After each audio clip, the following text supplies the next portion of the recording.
bluebells transform the region's woodlands at this time of year. Nothing says spring like a carpet of blue wildflowers. And sunshine and sunny days are the theme of our garden this year at the Tatton Flower Show. It's in memory of Dianne, whose warmth and personality lit up so many of our lives.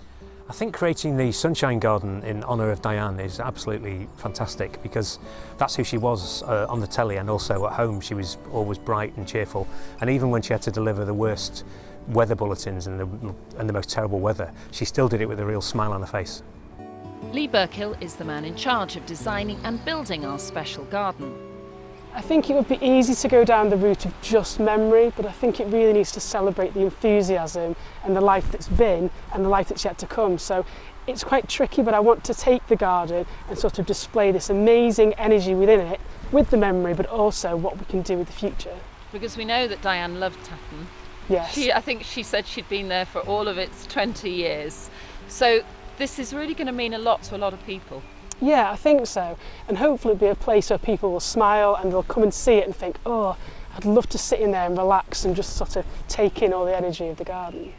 Dianne died of ovarian cancer. And when the flower show is finished, we'd like our garden to help people whose lives have been affected by cancer.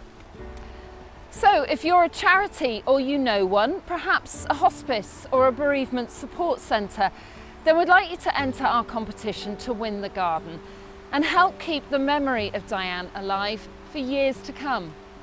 The outdoors is where Dianne really thrived. She enjoyed going for walks with the dogs, or riding the horse, or just going out with the family.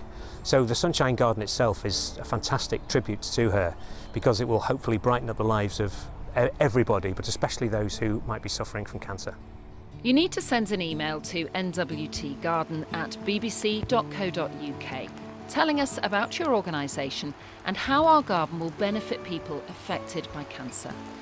For more information, full terms and conditions and privacy notice, go to bbc.co.uk/nwt.